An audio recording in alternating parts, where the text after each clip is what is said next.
Hey, how's it going? It's Logan from Gap Games. Today we have some big news with the premiere format for Star Wars Unlimited. FFG has announced that they are suspending DJ, Triple Dark Raid, and Jango Fett. This is unprecedented so far in the game, having multiple suspensions in one announcement. Granted, this is only the second time there are suspensions, but still big news. Nobody really knows where the meta is going to go at this point. They've suspended now the top two decks, most would say, in Jango and Han Yellow. Jango was definitely out of control at this point. A lot of people already knew it when Jump to Lightspeed was released, but I guess FFG, they wanted to make sure that the results spoke for themselves before they decided to do this. I'm glad that they didn't wait until the end of the current sector qualifier season, and especially the regional qualifier season coming up and the rest of this set in general. The fact that they waited with Boba last time, I think, was a mistake. They probably should have nipped that in the bud sooner, but it is what it is. So here we are, Jango, the big one. Everyone kind of knew this was coming. It was the most obvious out of any possible suspension that they could have done. He was already strong before Jump to Lightspeed came out, but with the addition of the new vehicles in this set, and in particular the units all being able to ping other units, he just became a menace. It's notable that all of the new synergy pieces from this set could do multi-exhausts if Jango was deployed. IG-2000, Devastator, and of course the War Juggernaut could all exhaust 3, 4, or any number of units at one go. And the fact that all of these are also vehicles for Triple Dark Raid just made this completely unbalanced. And not only that, one of the other big factors that I think that they think about and that everyone should be considering is that Jango himself is a future balance nightmare. And this is something that I'm going to talk about with Triple Dark Raid as well, is that how can FFG realistically print any units that have efficient ping abilities with Jango Fett available as a leader? It's just something that they would always have to be considering, and it just becomes too hard to balance around from their point of view. And on top of that, in the way his current builds were, he just basically kept several decks out of the meta. It wasn't really possible to be playing certain decks with Jango around because he just completely invalidated many strategies. And that's something we're also going to talk about with DJ in a way here at the end. But on top of that as well, his conversion rates for his total population in the fields for these big events were just way above rate. He was being played, I think, roughly 20% of the field in a lot of these big events, maybe a little more or a little less, and converting to anywhere between 40 and 50% of top eights and wins and day twos and so on. And those numbers just can't really be sustainable. Something had to be done. So I think this is a good ban suspension. Overall, I think this was the right choice, and I wouldn't have been surprised if this had been the only suspension they went with. But as we'll see here in a second, they went with more than just that. Triple Dark Raid. This card is crazy. I remember talking with a friend of mine when they first spoiled this card, and my thought was, wow, this card has almost every box ticked of something that could be broken in the future. The only real restriction on this is the vehicle part. But beyond that, being able to search the top 7 cards of your deck, so you're filtering / tutoring, giving you a 2 cost reduction, and also entering play ready. Just all 3 of those things. If it were 1 or 2, it might be fine, but all 3 of those things combined, it has too many power points in general. The returning to your hand at the end of the phase, if anything, is almost a good thing at times, especially with the way Jango was built and a lot of these Boba decks are built, the new Boba from Jump to Lightspeed. A lot of them have when played abilities that you want to be able to reuse anyway, like the Devastator and the War Juggernaut and at times IG 2000, even though that's not ideal. So really, this card just had everything going for it. Even the downsides could be an upside most of the time. So the restrictions on it don't really balance out for the total power level. And this card really just it's been in every yellow villain deck. And I think that's mostly because yellow villain just builds itself around this card. It's so strong. So this is another one that I didn't personally think they would ban it, but I keep saying ban, I mean suspend. I did not think that they would suspend this card, but it was a pleasant surprise for me. I can only imagine as time goes on, this card is going to become more and more of a problem anyway. So it's better to just get it out of the way now. And DJ. Now, this one, I've played this card a lot.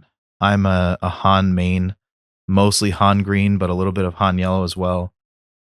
And even I was saying I would be fine with this card being banned. I know it makes my deck of choice weaker, but in reality, I can also understand that this card is just miserable to play against. No one likes playing against DJ. I don't like playing against him in a mirror. And he basically has invalidated some strategies as well, similar to Jango. Mainly control decks and anything that's looking to deploy leaders on later than the 5 resource turn or things that don't have ramp. And on top of that, he's already a good unit to begin with. A 3 cost 3/5 is above rate, especially when you're playing him on turn 1, which he's really only played in Han, and he can play him on the first turn. On top of that, he was already on the watch list to begin with. FFG has said that DJ was a problem, but that they weren't willing to suspend him with the current win rates and the play patterns in set 3, but that they had their eye on him. So I figured it was just a matter of time. And to me, this was another surprising one. I didn't think that they would hit 3 cards in one announcement. I thought it was going to be just Jango, and then we were going to have to wait a few months and most likely hit DJ. Because after losing Jango, Han loses its worst matchup, in my opinion. Jango was the hardest thing for Han to beat in set 3 and especially now in set 4. So with him out of the way, Han was just lining up to be the next boogeyman. And I think really the only thing keeping him from being that is the piloting is not always the easiest, and a lot of people aren't willing to try and learn to play him. But that all being said, this is another exciting one, even for me. I'm glad he's gone because now the meta can open up a little bit more. We don't have to worry about or play around getting DJ'd, whether it's in Han green or yellow.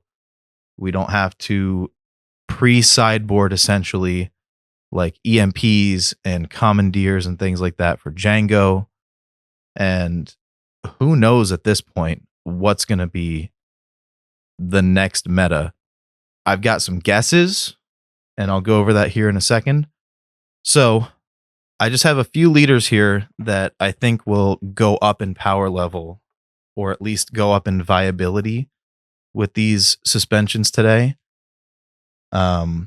Ramp strategies in particular. So Piet and Palpatine, they're going to be doing a lot better, I think, if yellow is not as prominent in the format.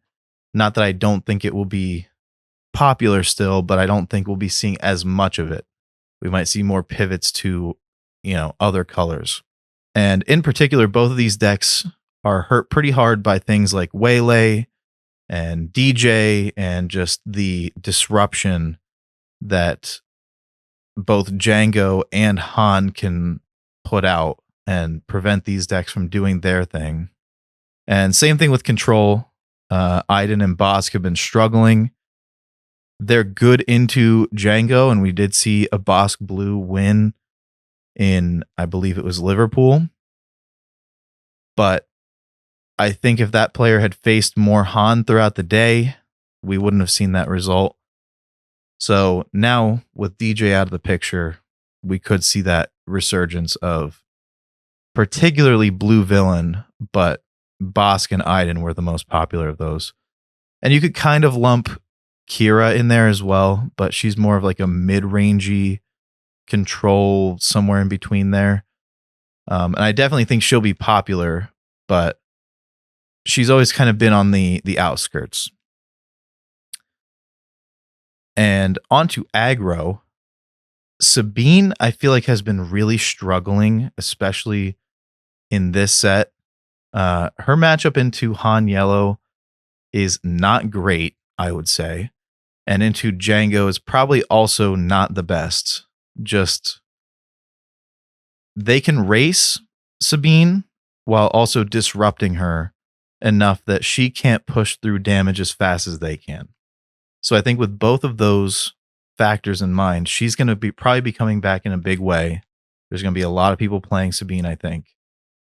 And I think the next best aggro deck is probably Kazuda. He struggled hard into Jango, I think. And I don't know what about his Han matchup because not many people have been playing him, but he just has a lot of very interesting play patterns and a lot of potential, I think. The ability to quickly pilot a unit, give it that +3/+3, turn off the downsides, and if you're playing in red in particular, you have the trench runs and the heroic sacrifices. You can just push damage fast. So I think Sabine and Kazuda definitely have a good shot of improving their metagame share after these suspensions. And then finally, I put Han in here as something changing because I personally think that Han Yellow is probably not going to be nearly as popular as it's been. I think the transition to Han Green for anyone who's still going to be playing this leader is going to be more likely. I know personally that's where I'm going to be going with him. Instead of yellow, I'll be moving back to green. I think a lot of his matchups are really good, especially into what I'm anticipating to be the new meta, or at least a lot of the leaders coming back. And Jango, to me, was one of the worst matchups for Han Green.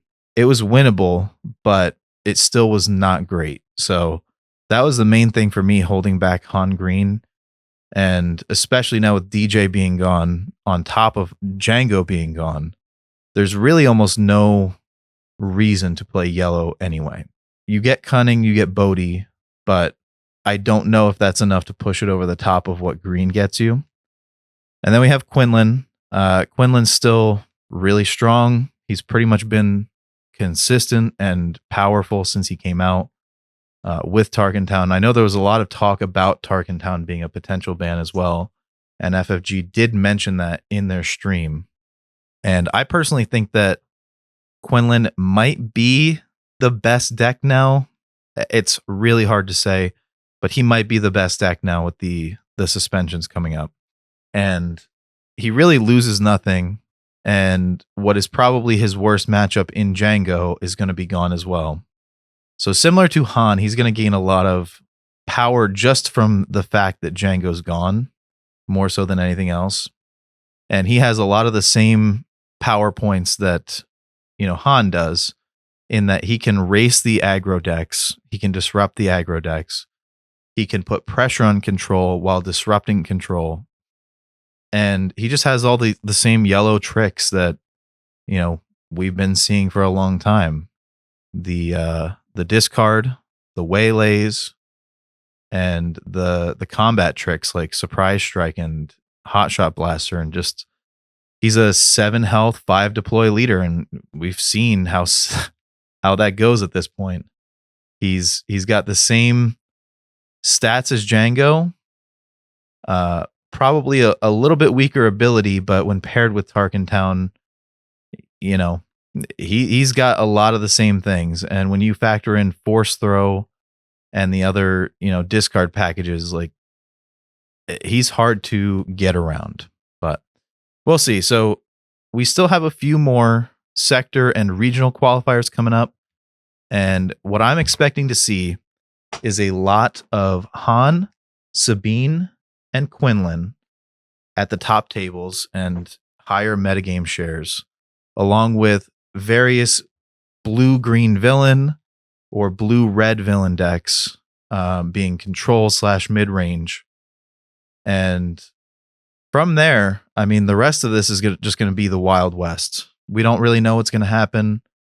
Anyone who says that they know what's going to happen, I think, is too optimistic. We're pretty much shaking up the pillars of the format right now. So where it's going to go from here, it's hard to say. But what I will say is that your odds of getting a showcase Vader or Luke, I think, have gone up significantly. If you want to try to win one of these, I think you could have a decent chance of it. Both of these decks, Vader Blue in particular, struggled with DJ because it's a control deck. Luke, being mid-range, struggled with Jango. So I think we're going to see more of these two leaders in particular at these events because people are going to be gunning for those showcases now, especially that their chances are better. And who knows? I'm toying around with the idea myself as well. It would probably be Vader over Luke. Coming from a Magic background of playing control, I think I could maybe do well with a Vader blue deck, but we'll see. From here, I'm really interested to see where we're going to go. But that all being said, if you like this video, please drop a like and leave a comment. Let me know your thoughts. I'm really curious to hear what other people think, because opinions on where the meta is going and the power level of the leaders available really vary. A lot of people have different opinions on it. So let me know what you think in the comments. Subscribe if you like this one. I have some more gameplay videos coming up soon, and I'll catch you next time.